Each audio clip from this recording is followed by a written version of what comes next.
just make sure y'all subscribe, as long as you like the content and the videos I drop, I keep on doing them. But yeah, last night I did an episode on, a couple of, big things going on in boxing. So you can check that out, if you are a boxing fan. But yeah, if you're a women's MMA fan, I'm going to be dropping some good stuff today, man. And last night we had a good card, Invicta FC 41. They closed in this month out with another card. They started the month out with a good card, and they ended it with a good card. Originally there was supposed to be 6 fights scheduled, but one of the fights got scrapped. I think Kelly D'Angelo was on that fight, and I can't remember who she was supposed to fight, but that got scrapped. And then another fight, Stephanie Geltmarker was supposed to fight Blanchfield, I think, but she had to pull out of the fight. So Blanchfield wound up fighting Brogan Sanchez. So yeah, there was some rearrangements around here on the card, but it overall turned out to be a good card. For 5 fights, we had a variety of fighters here. We had fighters making their debut, we had fighters making their comeback, you had veterans on the card, you had top prospects on the card. So that's the good thing about these Invicta cards. You get a little of everything. You get former top contenders from the UFC, then you got fighters on their way to the UFC or Bellator. So you're getting a little bit of everything, fighters making their pro debut. So different levels, the opening show is good all the way up to the main event. And I'll just go down the list of fights, give you all the results on those and how they went. First up was Natalia Speech versus Alexa Colt. Shout out to Natalia Speech. She's a cool fighter. I got the interview, and she was ready to make her debut and make a big statement. But so was Alexa Colt, and unfortunately Alexa Colt was able to come away with the second round submission win over Natalia Speech to start off her debut right. Both fighters making their debut. Real quick, coming into this fight, of course, Speech definitely wanted to use that experience, but Colt came in with the game plan and she was able to execute it. Looking at the first round, Speech was opening with some aggressive kicks, but Colt, she was able to catch one of the legs and get the takedown and pass the guard.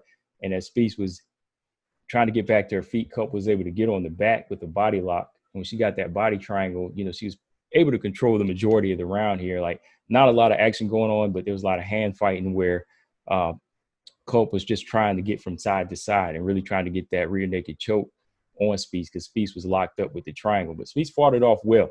She was able to fight it off for like 2 or 3 minutes and then get out of it by the end of the round. But Colt was still fighting for that position to get to the back.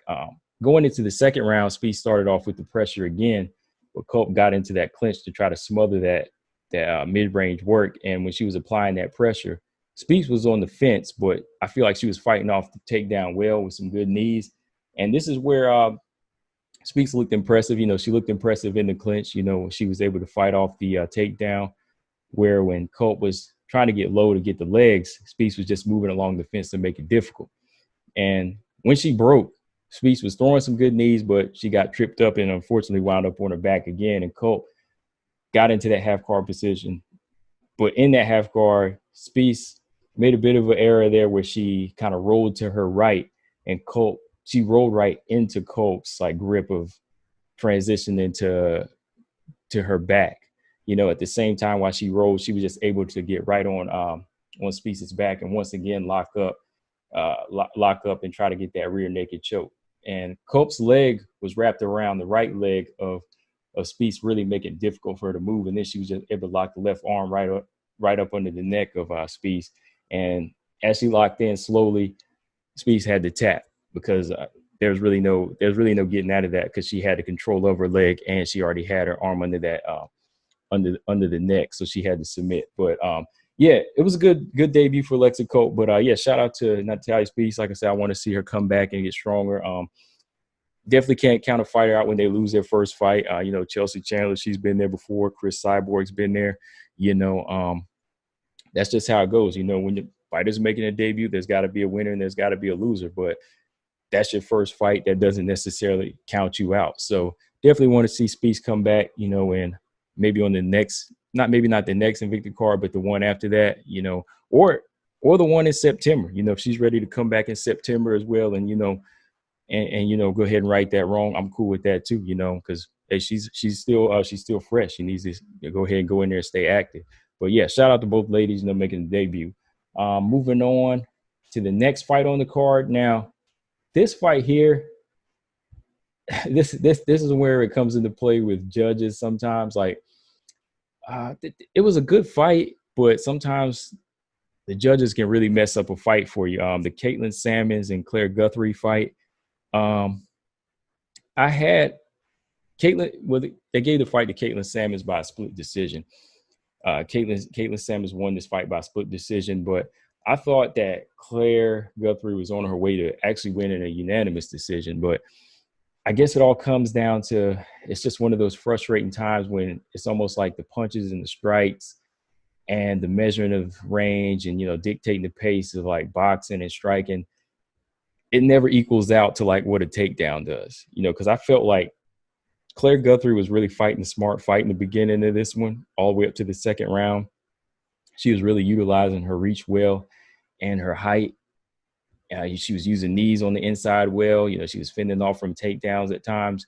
It wasn't until the last round that Salmons really turned it on and came away with the dominant round. Like, the dominant round for Salmons was in the third round, but the judges actually were seeing it different with that open scoring. That's why you see that open scoring, it was kind of like, I know that it was probably a little bit frustrating to Guthrie whenever you see that, because you see it and you're like, damn, I'm 2 rounds behind. How?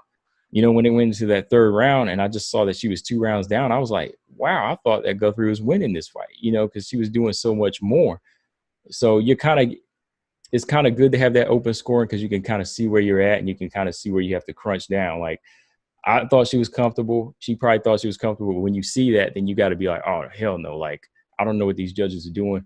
It can kind of change your mind. It should change your mindset to be a little bit more like, it's crunch time. I got to go for the home run. Like, I don't know what these judges are seeing or smoking, but it's time for me to jump on it and end this. So open scoring is a good thing, but at the same time, it was kind of pissing me off because you're seeing it right away that, the judges aren't really scoring this fight fair. You know what I mean? Like, other than that, open scoring makes sense. But if you go back and look in this fight from round one, I felt like Guthrie was really using her reach well, using the jab well. And, in the clinch, she was landing the better strikes and had the better right hands landing. Now, Caitlin Salmons was establishing a good, like, kick to the ankles and, like, coming forward with some good pressure. But the overall volume work, to me, in the smarter fighting was dictated by Guthrie in the first round. Then into the second round, I felt like Salmons was trying to get into that clinch and control the fight, but still at the range, it was all Guthrie. Guthrie was working knees on the inside, then going from the outside. She landed a good 1-2 a few times just to like dictate the pace. So when I saw that open scoring at the end of this round and one judge had it 1 round for Guthrie, 1 for Salmons, which I could kind of see. Maybe they did give that second round to Salmons, because of the clinch work. But still, even in the clinch, I thought Guthrie was doing good. But then there was one judge that just had it a sweep up to that point for Salmons. I was like, what the hell are they seeing? Like, they didn't give Guthrie credit for anything she was doing. But going into that last round, that's where Salmons really turned the pressure on.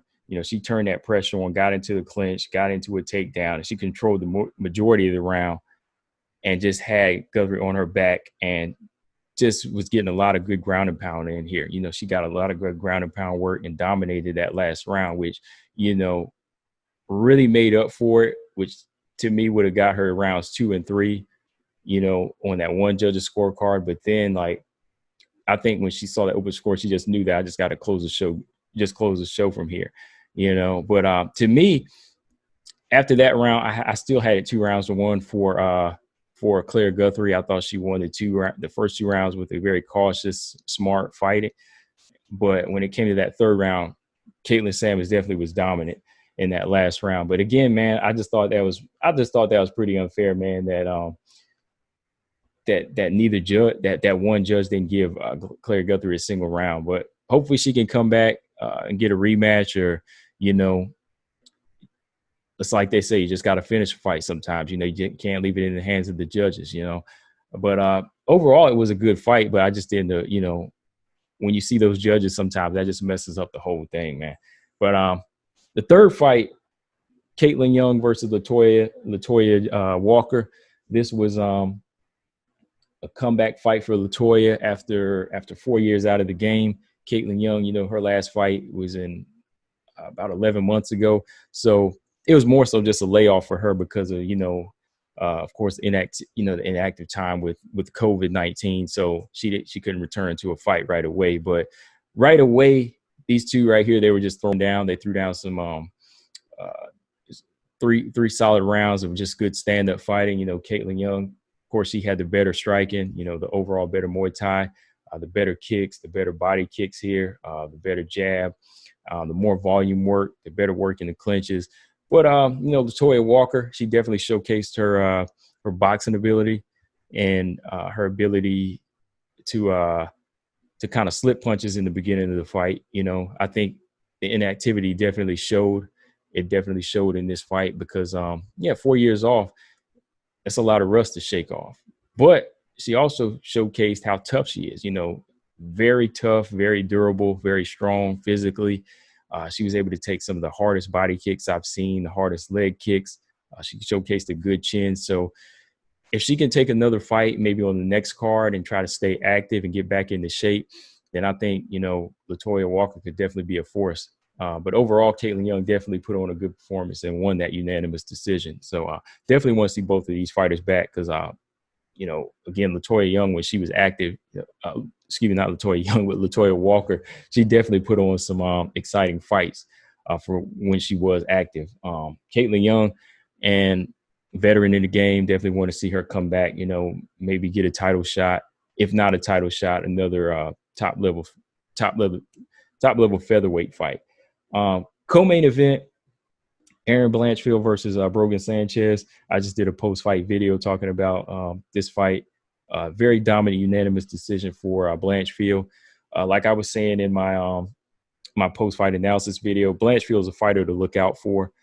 She's really mixing it up at this age at 21. Like I said, it's scary because she has the ability to adapt. And she's trying her best to not be a one-trick pony. Like, she doesn't just want to be like a fighter known for her BJJ. She wants to be known as a all-around, well-rounded fighter. She wants to be known as a fighter who uses her IQ. Like, she's in there working on her weaknesses. She's in there perfecting her craft, not just in training, not just in sparring, but when she goes into a fight, she's actually working on what you think she wouldn't use. So when she's doing that, you're like, oh, wow, man, like, I didn't know she wasn't that good of a striker. You don't know that because she's in there scoring knockouts like Victoria Leonardo. She's being dominant on the ground with the ground and pound. So I think that's just something that a lot of people have to appreciate in a 21-year-old like Aaron Blanchfield. Overall, this fight, she dominated all 3 rounds. She was able to time the speed of Brogan Sanchez in the rounds with takedowns to look the most impressive and just dominate with the ground and pound, and again, just kind of working on different things on the ground in this fight. So very impressive win for Aaron Blanchfield. Main event. This main event. I did a post-fight video for this. I'm uploading now, but Montserrat Ruiz versus Janissa Moranin. First round stoppage for Ruiz, which I did not see coming, man. Ruiz was really in here trying to make a statement, which she did. She applied the pressure on Moranin. Moranin was trying to establish a good striking distance in this fight. She was really trying to dictate it for him and keep her opponent off balance. But Ruiz, she showed her no respect. She never let her get into a groove. She came straight in like 3 times with some good arm rushes. And when she did that third time, got the reaction she wanted. She went in straight for the headlock and the body tossed Moranin to the ground, locked the arm up, locked the head up, and was just letting shots go. Now, like I said in my post-fight, let me know in the comment section, but if you look at this fight, it almost looks like the way Moranin turned her body when her arm was locked up between the legs of Ruiz. Like, when she turned her body at an angle, she kind of twisted her own arm and almost looked like she submitted herself. Like, I don't know if it was the shots that made her tap. Like, she was getting hit with some ground and pound to the head. Like, I just saw her tap, but at the same time, it was like the arm was twisted. So I thought when she turned at the angle, she twisted her own arm and submitted herself. But it was a solid win, solid dominant performance by Ruiz. From here, I'd like to see Ruiz in a fight with Emily Ducote, man. Like, that would be an action-packed fight. Emily Dakota, she can throw hands, and this girl, she likes to come straight in, and this type of wrestler with some striking game, with that type of striker, I think that would be a good fight for them. But yeah, man, overall it was a good card. All 10 ladies, got to give them respect. All 5 fights, offered something. Unfortunately, one of them offered bad judging, which we always hate, But overall, it was a good card. I think Invicta 42 will be back September 17th, something like that. So definitely looking forward to that card. But yeah, definitely check these fights out, man. Just go look at them on UFC Fight Pass. They always post like the replays on the same night, or the day after prior, or the day after as well. So yeah, check them out, man. But yeah, overall that was a good card. But this Saturday we got JoJo Calderwood coming up versus Jennifer Maia, and did my prediction video for this, which I'm uploading as well. But I just wanted to say the one thing about this fight, in this topic, is that I understand that there's a big risk for JoJo going into this fight, stepping in as a late replacement when you have a title fight lined up. But it's going to be, if JoJo waits for Valentina at this point, it'll be over a year and some change before her last fight. So I could definitely understand why JoJo is getting a little impatient here and feels like, I'm getting a little rusty. I need to step in the octagon and do something. I'm training and I'm staying active, outside of the octagon as much as I can, but I really need to get a fight just to stay fresh. So I definitely understand why when Viviane Araújo had to pull out of this fight, she accepted it. She was like, hey, I'll take the fight, because my fight with Valentina was supposed to be in June. Valentina has to go and get surgery. She's pushing the fight back until then, and not really sure when we're going to have the fight. So until then, she has to do something, because it would be a lot more dangerous for her to just wait for almost like another 14, 15 months off and then just jump in there with the Valentina fight. I know everybody's counting JoJo out now anyway, but at least maybe with this fight, this can build up her confidence in some ways, and she can kind of work on different things in this fight against Jennifer Maia. Of course, Jennifer Maia is not a Valentina, but you can always kind of build your mental toughness up with this type of fight. Mental toughness is just as important as the physical. So JoJo taking this fight, it still makes sense for her, because you still need money. You're a fighter, and that's how you make your money. There's a point when mixed martial artists, when they leave that 9-to-5 job, and once they go off and make MMA their career, they really have to start looking at every penny. They really start having to look at every penny, because there's some fighters who live fight to fight, and in the meantime, they're still trying to make money on other avenues. And, in JoJo's case, we don't know her financial status, but waiting almost 14, 15 months between a fight, that's, that probably does have to hurt your pockets in some way. That probably does have to hurt your pockets. So I can understand why she could say, hey, let me take this fight until then, because this is a bag. I know the Valentina fight is going to be a big bag, but let me get this bag, build that up. Maybe the fight will be a bigger bag in the end of the day, So it's a smart move for JoJo. I mean, it's a risky move, but it's a smart move on her part to stay active. But yeah, I did my prediction on this, but I'll let y'all know here too. I'm going for JoJo in this fight. I'm a fan of her, but I think she's going to be able to win this fight by unanimous decision. I think she's going to play it risky. I play it safe, not take too many risks. She's not going to be risky in this fight. She's just going to use what she does, use her IQ, try her best to keep this standing, because she is the better striker than Jennifer Maia. She will want to keep this fight at a distance, because Jennifer Maia is probably going to try to make this a dog fight, make it a little ugly, and get it to the ground. The fight will be 50-50 more so if it goes to the ground, even though JoJo has been working on the ground game. But if JoJo dictates the pace early, she could probably just secure a couple takedowns, get back up, to make sure she wins the rounds, just secure rounds with takedowns and then get back up and control the stand. So, yeah, I'm going to go with JoJo by unanimous decision for this one. But yeah, let me know in the conversation what y'all think. I know some people already let me know they think that JoJo is ducking Valentina, or they think that she's setting herself up for failure by taking this fight. But I don't think so. I think this is just a stay busy fight for her. Look, Errol Spencer's coming back in November against Danny Garcia. People complain about that fight, but I'm like, he's got to take that fight, man. He just can't jump in there with a Manny Pacquiao or Terrence Crawford right away. The guy's been off for a long time, so you got to take a fight that's gonna, shake out the rust and get your mind where it needs to be. Mental toughness, not just physical or that type of toughness. You gotta build that mind up too. Because fights, you get in the ring, get in the octagon, they're way different than than the sparring sessions and the training sessions. Whatever you're doing outside, the pressure in the ring is a totally different thing. So I understand where JoJo's coming from. Got to stay active for that big fight. All right, moving on. We got another good set of fights that they are almost done making. I think they're pretty much solidified for October 17th. We got Polyana Botelho versus Jillian Robertson. Of course, that's going to be another flyweight fight. I like this matchup. Just another step in the right direction for Jillian Robertson to just kind of showcase more of her savage skills, what she's really been bringing to the table. Polyana Botelho, I think that 125 suits her more. She used to compete at strawweight, but last time out, her last fight was against Lauren Mueller, I want to say. Lauren Mueller, and before that was a submission loss to Cynthia Calvillo.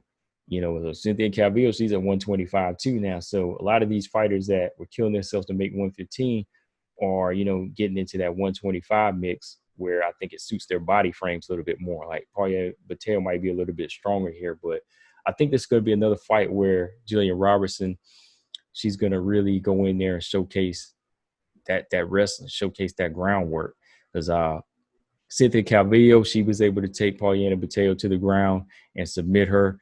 And I think that's where Jillian Robertson is going to want to be in this fight as well. Because Polyana Botelho, her stand-up is pretty good. She's a strong fighter. She has some powerful leg kicks. You've seen them legs, man. She has a lot of power in those. And her striking is pretty decent.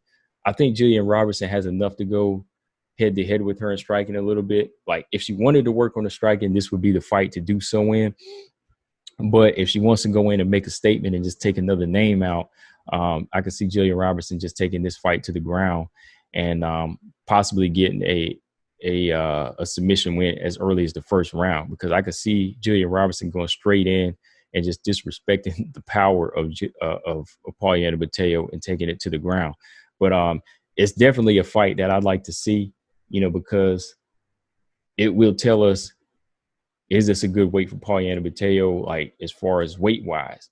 Like, skill-wise is one thing, but weight-wise is another. Like, it could have been the weight that kind of threw her off in the Cynthia Calvillo fight at 115. When she was fighting at 115, that weight probably could have killed her. But now that she moves up, we'll see if she's stronger. Kind of like with Courtney Casey. Courtney Casey, she looked strong against Barella. But whenever she stepped it up against Jillian Robertson, that wrestling and that ground game was a totally different realm for her, no matter how big or how strong she got at flyweight. So we're going to see the same thing with Polyana Botelho going into this fight. So, yeah, I like that matchup. Early prediction, I'm looking at Jillian Robertson, having her way with Polyana Botelho on the ground and possibly getting a submission win. But the next fight I want to talk about real quick is two Jessicas fighting. We got Jessica Andrade taking on Jessica I October 17th at 125. And my thoughts on this is, I like this matchup because, first off, I feel like this is the weight where Jessica Andrade really needed to be in the beginning.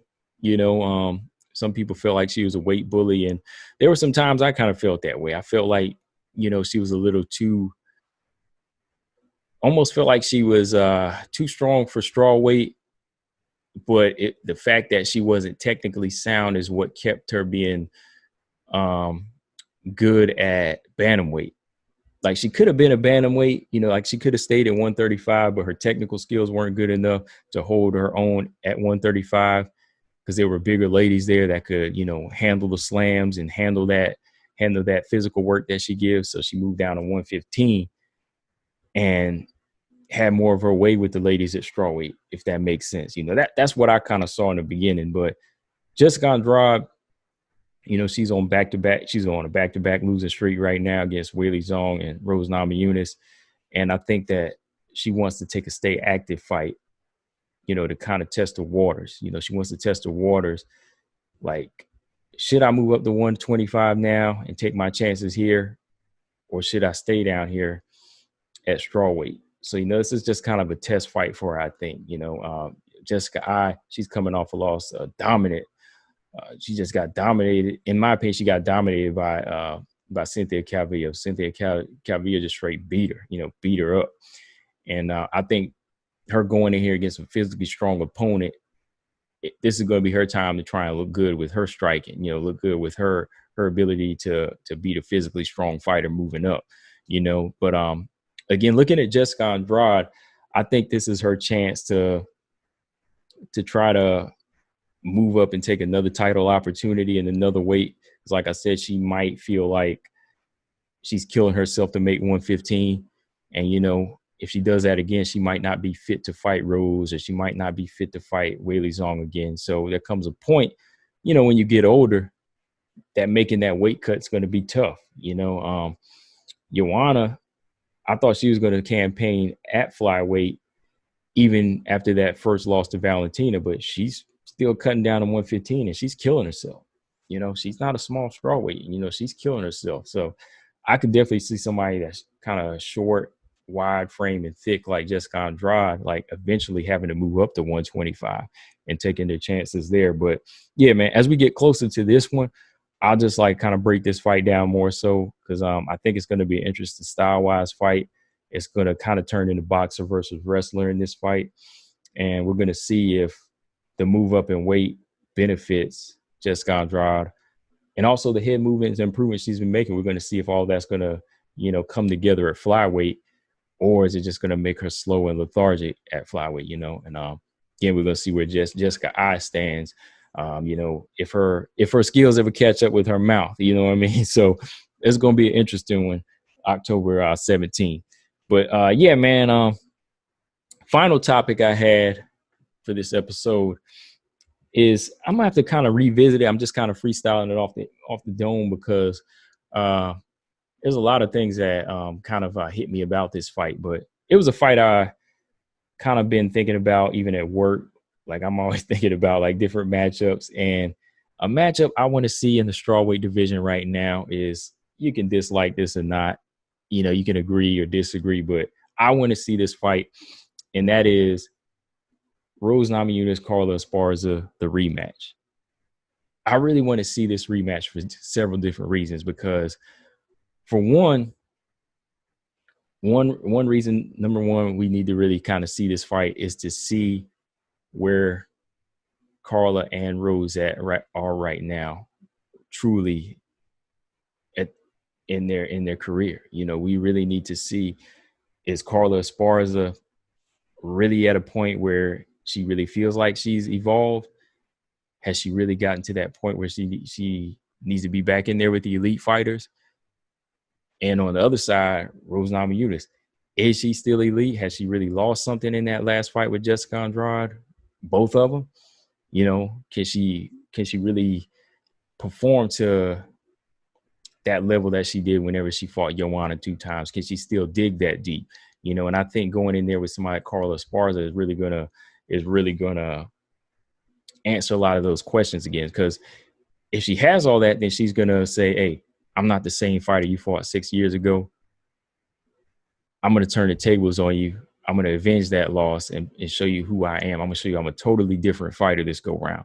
And on this side, we got Carla saying, "Hey, I lost to the fighter you beat in Joanna, but since then, I've been evolving. I've been putting everything together, becoming a better fighter.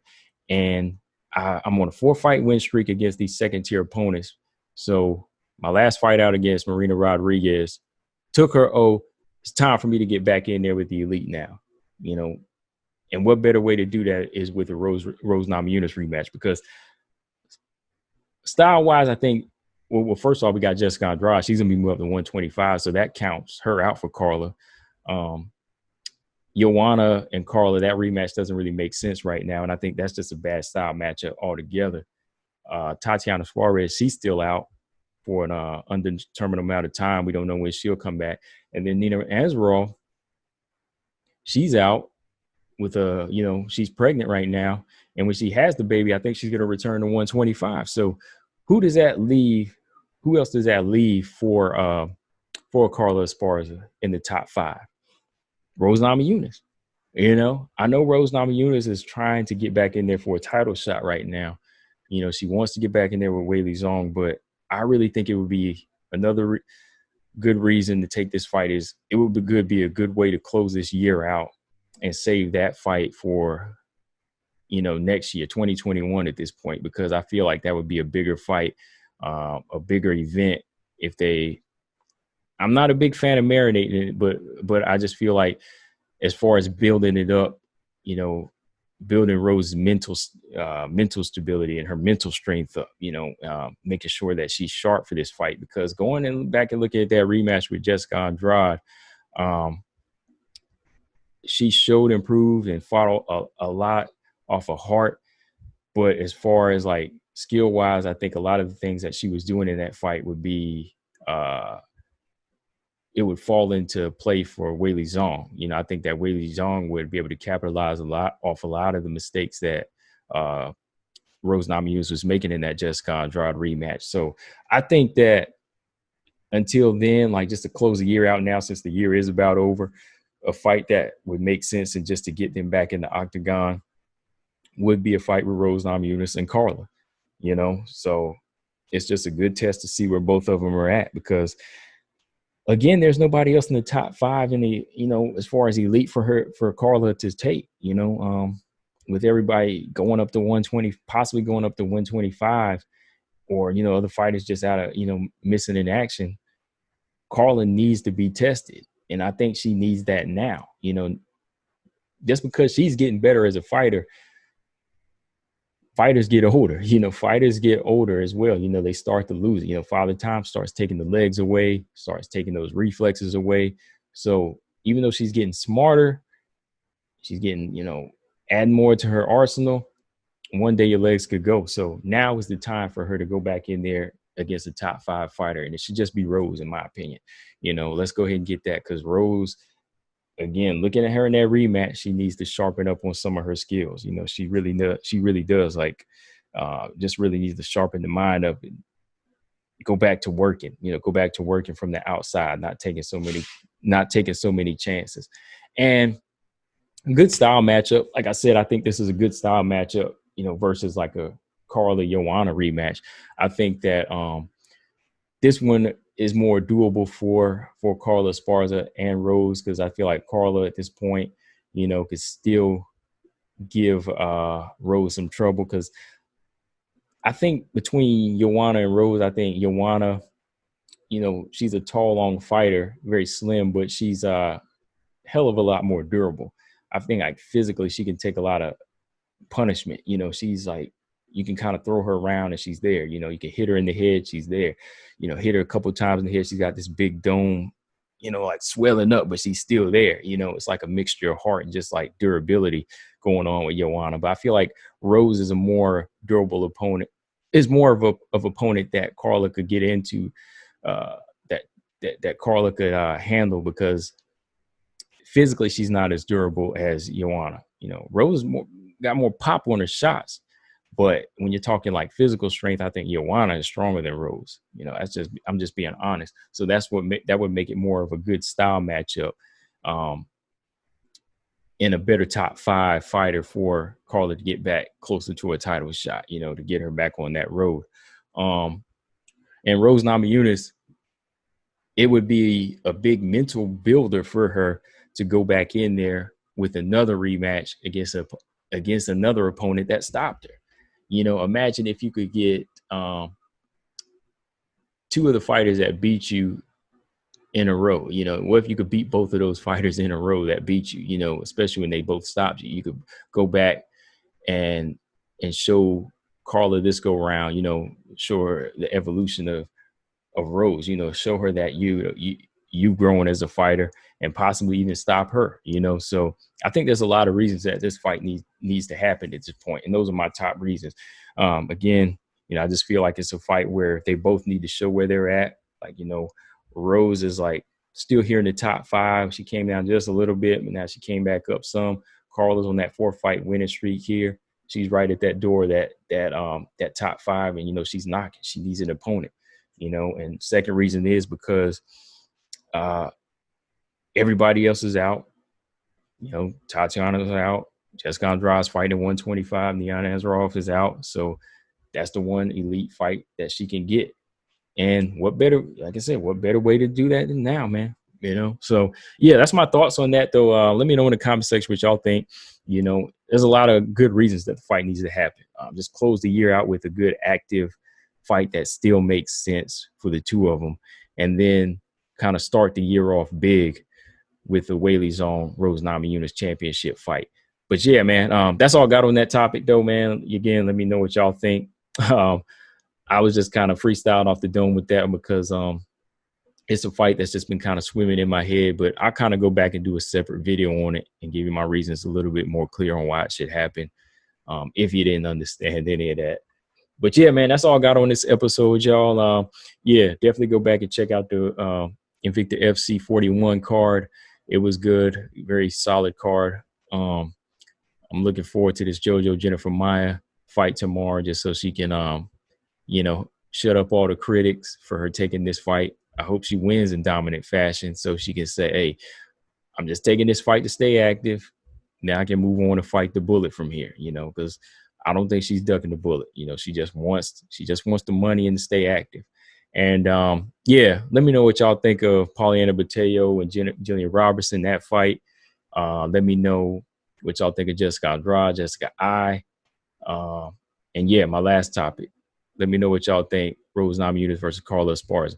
But yeah, make sure y'all follow me on Instagram at ComboBreaker99 and at Allbox and everything. And subscribe here to my channel and subscribe to the Jab Effect YouTube channel as well. I post all that there, man. But yeah, thanks again, man, to the new subscribers. I posted last night's show on like a live stream, and shout out to Derek Bailey and George Page and Marcus Bell for coming through and just chatting. I wasn't actually live, but just coming through. I was still like in the chat though. So if y'all do that again, man, that's cool. But yeah, I'm probably do the same with this episode. But yeah, man, again, thanks for my new subscribers. Combo Breaker 99. I'm out, y'all. Peace.